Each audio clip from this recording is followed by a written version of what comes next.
Hello and welcome to JK Services. In this video, we will discuss the types of cooperative society. हम जो syllabus का next part है types of cooperative societies उनको discuss करेंगे। Before कि हम आज के लेक्चर को कंटिन्यू करें, रिसेंटली आपको पता है कि एक नई मिनिस्ट्री बनी जो हमारे लिए काफ़ी ज़्यादा इम्पोर्टेंट न्यूज़ है। That is the ministry of cooperation was created and this ministry has been created to strengthen the cooperative movement in the country. इससे पहले जो डिपार्टमेंट ऑफ कोऑपरेशन था ये मिनिस्ट्री ऑफ एग्रीकल्चर के अंदर काम कर रहा था। ये हमारे लिए इम्पोर्टेंट बनता है कि हम पे MCQ बन सकता है कि ministry of cooperation carve out करने से पहले किस मिनिस्ट्री के अंदर डिपार्टमेंट ऑफ कोऑपरेशन थी, तो ये हमारा मिनिस्ट्री ऑफ एग्रीकल्चर है। अब चूँकि एक सेपरेट मिनिस्ट्री बनी है, इसके जो रोल्स एंड फंक्शंस होंगे, this will provide a separate administrative legal and policy framework for strengthening the cooperative movement in the country. यानी जो कोऑपरेटिव मूवमेंट इंडिया में चल रही है उसका एक सेपरेटिव एडमिनिस्ट्रेटिव लीगल या पॉलिसी फ्रेमवर्क काम करने का क्या रहेगा, ये मिनिस्ट्री उसको देखेगी। इसके अलावा ये हेल्प करेगी कि जो कोऑपरेटिव्स है वो डीपन हो, यानी उनका जो रियल मोटिव है वो ग्रास रूट लेवल तक पहुंच जाए। एंड ऑल्सो ये स्ट्रीमलाइन करेगी वेरियस प्रोसेसेस को।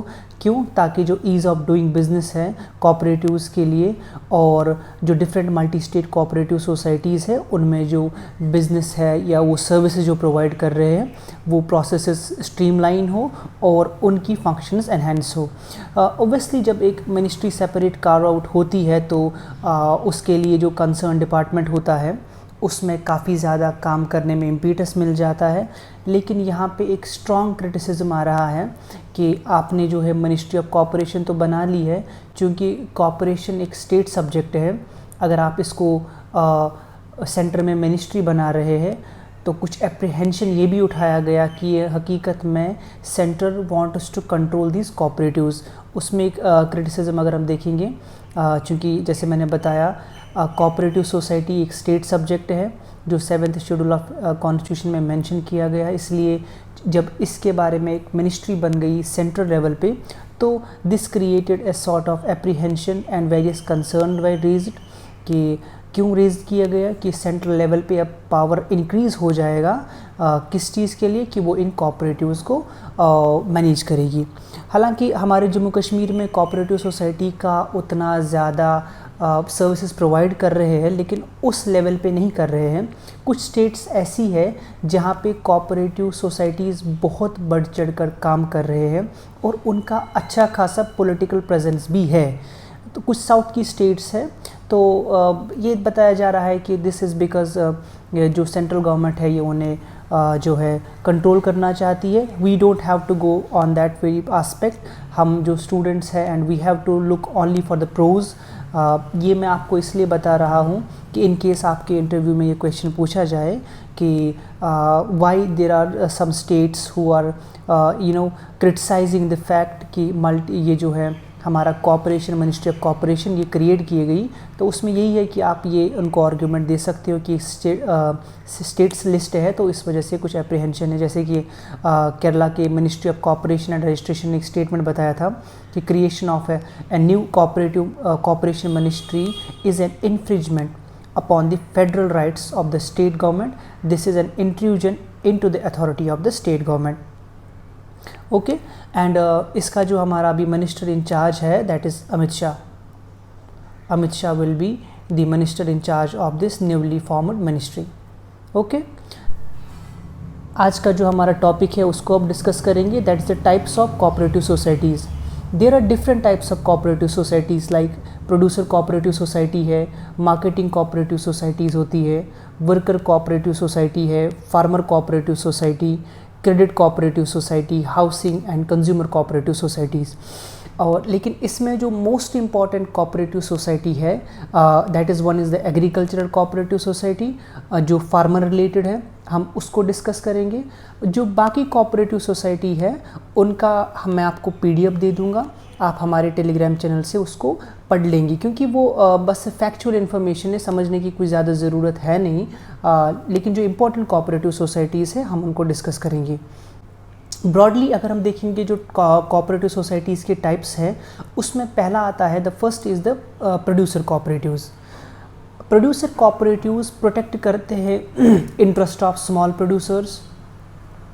ये इसके कोऑपरेटिव सोसाइटी के मेंबर हो सकते हैं, फार्मर्स भी इसके मेंबर हो सकते हैं, लैंड ओनर्स भी इसके मेंबर हो सकते हैं, या फिशिंग ऑपरेशन में जो यानी मछलियों का कारोबार वगैरह लोग कर लेते हैं, वो भी आपस में मिलके एक कोऑपरेटिव सोसाइटी बना सकते हैं या बनाते हैं, ताकि वो अपनी जो प्रोडक्शन है फिशिंग रिलेटेड उनको अपने मेंबर्स को सर्विस प्रोवाइड कर सके।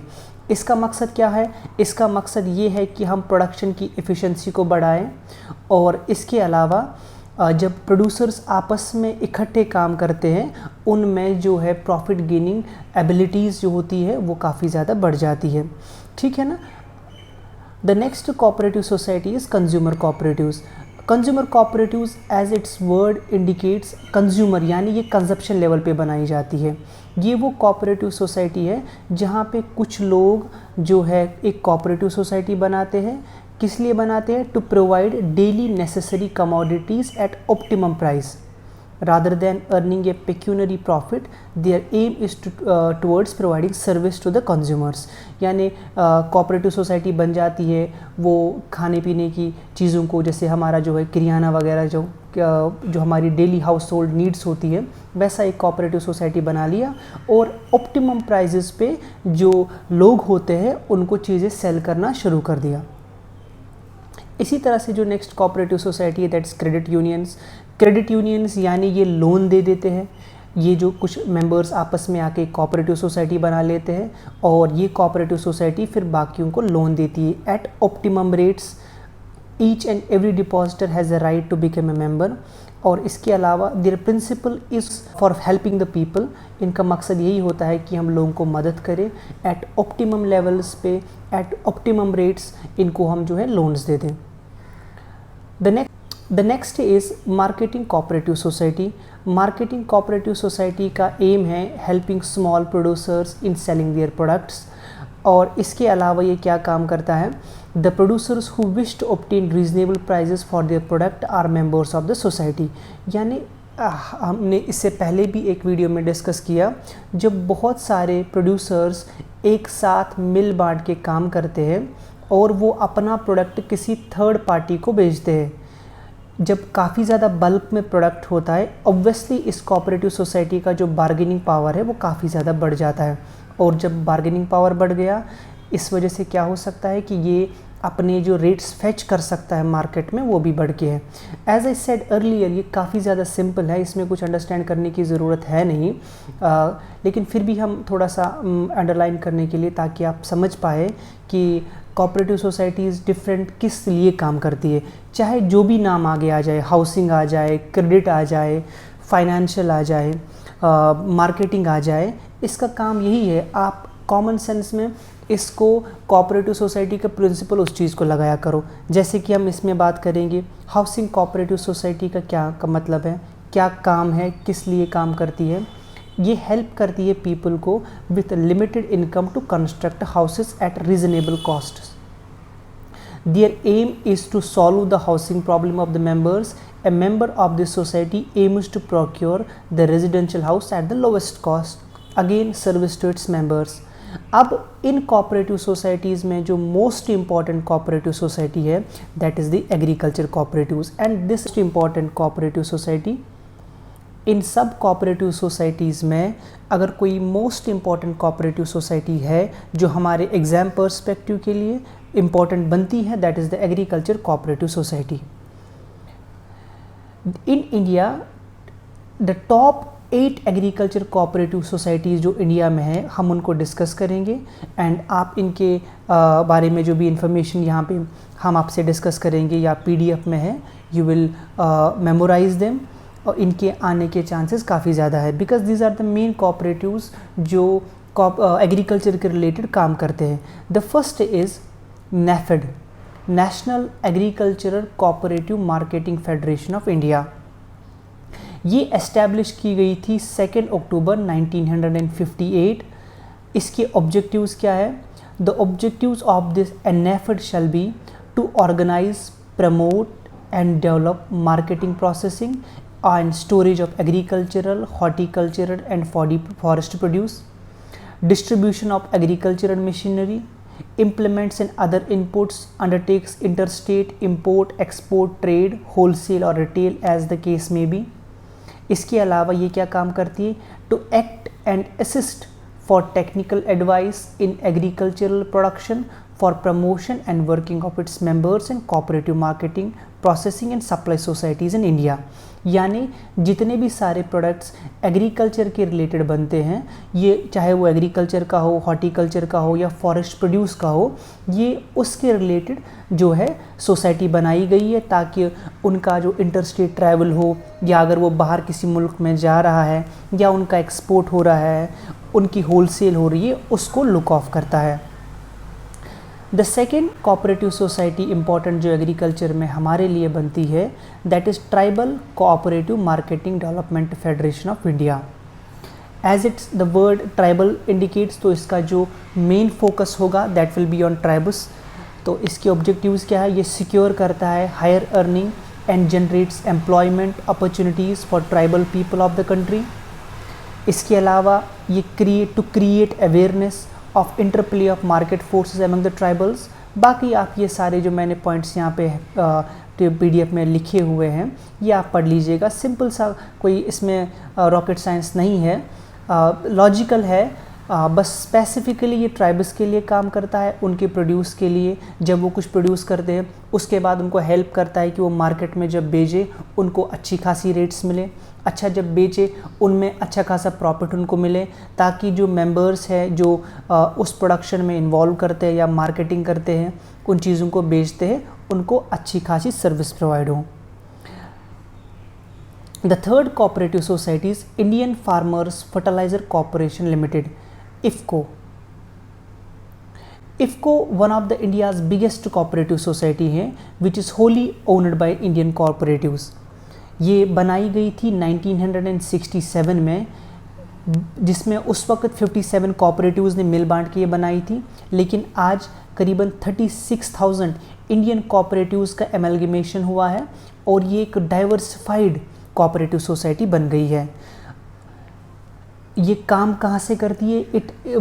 इट्स इंटरेस्ट अपने मेंबर्स को कहाँ से देती है? General insurance to rural telecom apart from और core business of manufacturing and selling fertilisers. असल में इसका जो काम था ये था कि वो जो फर्टिलाइज़र है उनको मैन्युफैक्चर करे और उनको बेचे, लेकिन इसने धीरे धीरे अपनी फंक्शन को, अपनी जो सर्विसेज को है उनको काफ़ी ज़्यादा एक्सपेंड किया है। जनरल इंश्योरेंस से लेके रूरल टेलीकॉम तक भी ये कोऑपरेटिव सर्विस प्रोवाइड करती है।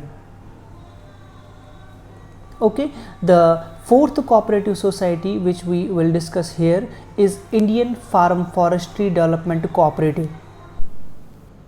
Indian Farm Forestry Developmental Cooperative, ये कोऑपरेटिव सोसाइटी एफॉरेस्टेशन प्रोजेक्ट्स को उठाती है, यानी वो वाले प्रोजेक्ट्स जो काम करते हैं कि हम जो है दरख्त डालें, दरख्त उगाए उन जगहों पे, उस एरिया पे जो वेस्ट लैंड है, यानी इस वक्त वो किसी भी कल्टीवेशन के लिए यूज़ नहीं हो रहे हैं, तो ये कोऑपरेटिव सोसाइटी उन वाली जगह पे उस वेस्ट लैंड को यूज़ करके एफॉरेस्ट्रेशन प्रोजेक्ट्स लगाते हैं या चालू कर लेते हैं। यूजुअली उत्तर प्रदेश, राजस्थान और मध्य प्रदेश में ये कोऑपरेटिव सोसाइटी काम करती है। सिंस ये एक से ज़्यादा स्टेट्स में काम करती है, this is a multi state cooperative society and this society is promoted by IFFCO, जिसको हमने पहले डिस्कस अभी किया। एक इम्पॉर्टेंट फीचर इस कोऑपरेटिव सोसाइटी का ये है कि इसमें हाई पार्टिसिपेशन ऑफ वुमेन है, यानी इसमें बढ़ चढ़ के जो फीमेल्स है वो पार्ट लेते हैं। द नेक्स्ट कोऑपरेटिव सोसाइटी जो एग्रीकल्चर कोऑपरेटिव सोसाइटी इम्पॉर्टेंट है, that is cadet. Cadet is cooperative rural developmental trust. इसको भी प्रमोट IFFCO ने किया था इन द ईयर 1979 एंड इसका ये काम था to provide education and training to farmers on various aspects of crop production, horticulture, animal husbandry and farm machinery. Okay, so ये वाली भी जो कोऑपरेटिव सोसाइटी है ये काम करती है एजुकेशन में, ये ट्रेन करती है फार्मर्स को जो वेरियस एस्पेक्ट्स है, किस तरह से जो है धान उगाया जाए, फसलें उगाई जाए, हॉर्टिकल्चर के बारे में, एनिमल हस्बेंड्री के बारे में, और दूसरी जो एग्रीकल्चर रिलेटेड मशीनरीज़ हैं उनके बारे में फार्मर्स को एजुकेट करती है। The sixth cooperative society which is important for us is कृषक भारती कोऑपरेटिव लिमिटेड।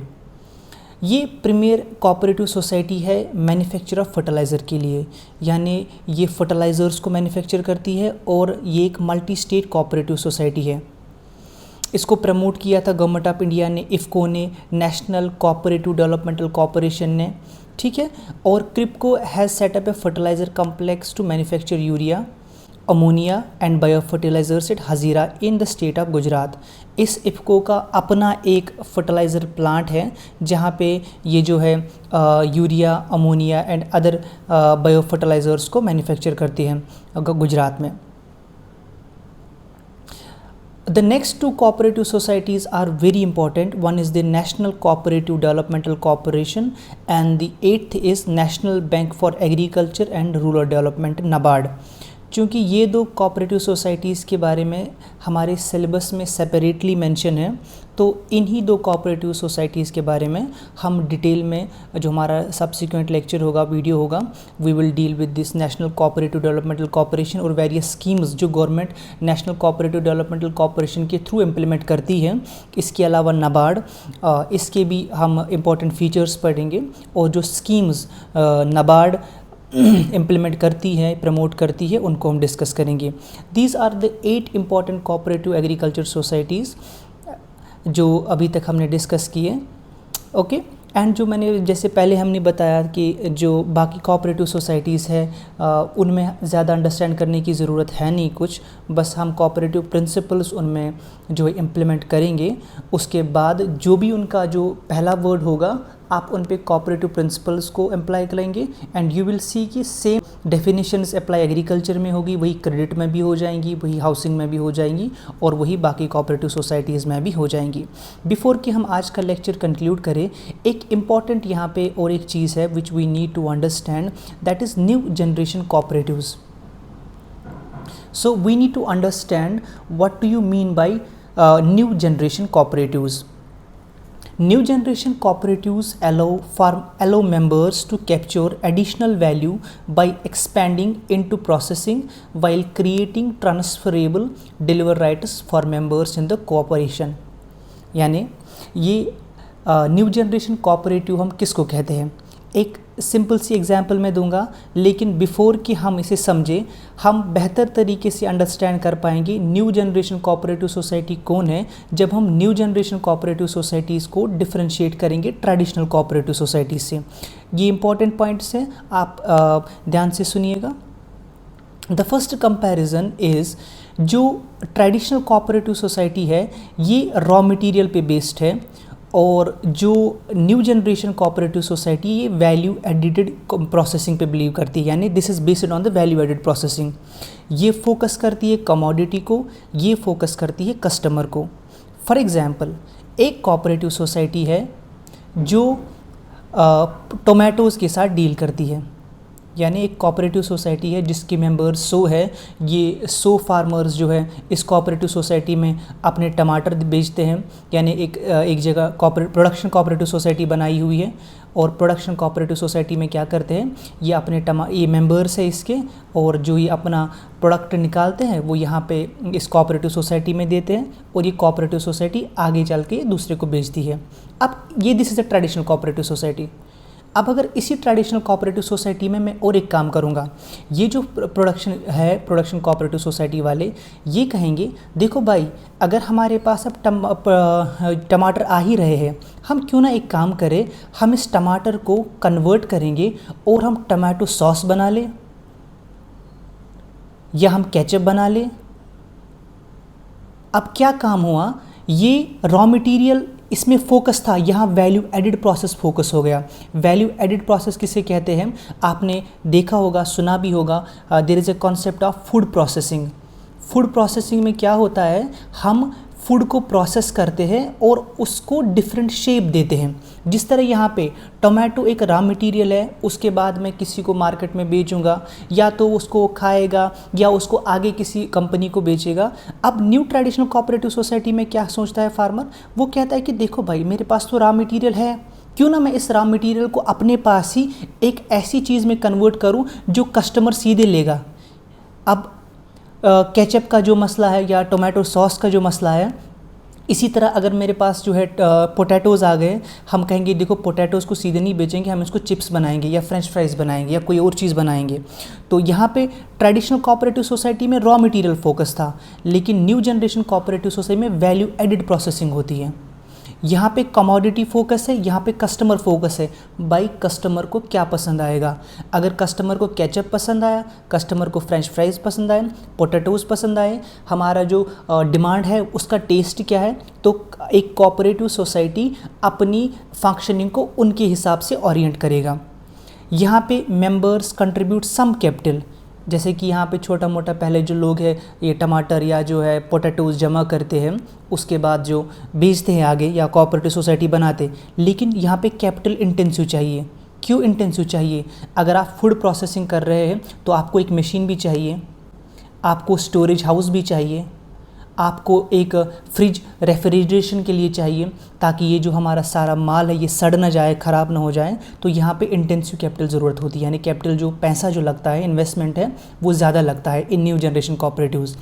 यहाँ पे और एक अदर कंपैरिजन जो हम करेंगे, ये एलो नॉन मेंबर्स बिजनेस, यानी कोई भी मेंबर बोलेगा आज तक इस वाली कोऑपरेटिव सोसाइटी में, ओल्ड जनरेशन कोऑपरेटिव सोसाइटी में 100 मेंबर है, अब 101 वाला फार्मर भी आ जाएगा, भाई मुझे भी ऐड कर लो, तो ओपन मेंबरशिप है, आ जाओ भाई। लेकिन इसमें क्लोज्ड मेंबरशिप होती है। Closed membership in what sense, क्योंकि अब फैक्ट्री बन गई है, इस पे जिसने जो पैसा लगाना था वो तो लगा लिया, अब इसमें किस तरह से दूसरे को कर सकते हैं, ये तो नहीं कर सकते ना दूसरे को। हाँ, आपस में अगर कोई डिफरेंट एग्रीमेंट हो, अगर तीसरे बंदे को चौथे बंदे को इसमें ला रहे हैं, यूजुअली इसमें जो मेंबरशिप होती है क्लोज होती है comparatively to the traditional cooperative societies. Okay, इसके अलावा issues common stock to its members, ये प्रेफर्ड स्टॉक करती है अपने मेंबर्स को टू नॉन मेंबर्स। ओके, बाकी जो इसमें डिफरेंसेस है you can go through them easily, but यही बात आप समझने की कोशिश कीजिएगा, ये फोकस करता है रॉ मटेरियल पे, ये वैल्यू एडिशन प्रोसेस पे करता है। And this has happened recently. अगर आप अब सोसाइटी का स्ट्रक्चर आज देखेंगे, आज से पहले 20 साल टमाटर की तरह इस्तेमाल होता था, पोटैटो की तरह इस्तेमाल होता था, लेकिन अब जो टेस्ट सोसाइटी में बदल गया, अब केचप्स आने लगे, अब जो हमारा स्ट्रीट फूड आने लगा, तो सिंपल सी कमोडिटी का शेप मुख्तलिफ होने लगा। तो this was the need of hour कि हम एक न्यू जनरेशन कोऑपरेटिव्स बनाएं, जिसमें फार्मर एक सेटअप या जो मेंबर्स हैं वो एक सेटअप आगे चले और वैल्यू एडिड प्रोसेस उस कमोडिटी पे करे, ताकि उसको बेटर प्रॉफिट मिले और बेहतर तरीके से वो अपने मेंबर्स को सर्व कर पाए। होप कि आपको ये वीडियो पसंद आया होगा, आपने अंडरस्टैंड कर पाए हैं कि टाइप्स ऑफ कोऑपरेटिव सोसाइटीज़ क्या है। एक ब्रॉड आउटलाइन हमने दे दिया आपको। अगर इस टॉपिक के बारे में अगर आप चाहते हैं कि हम सेपरेटिवली वीडियो बनाएं सारी कोऑपरेटिव सोसाइटीज़ का, तो आप प्लीज़ कमेंट बॉक्स में मेंशन कीजिएगा। अभी तक के जितने सारे वीडियोस हमने अपलोड किए हैं उनके PDF आपको हमारे टेलीग्राम चैनल पे मिल जाएंगे, और ये वीडियो भी, इस वीडियो की भी PDF विदिन 24 आवर्स आप हमारे टेलीग्राम चैनल से डाउनलोड कर सकते हो। Thank you so much for watching.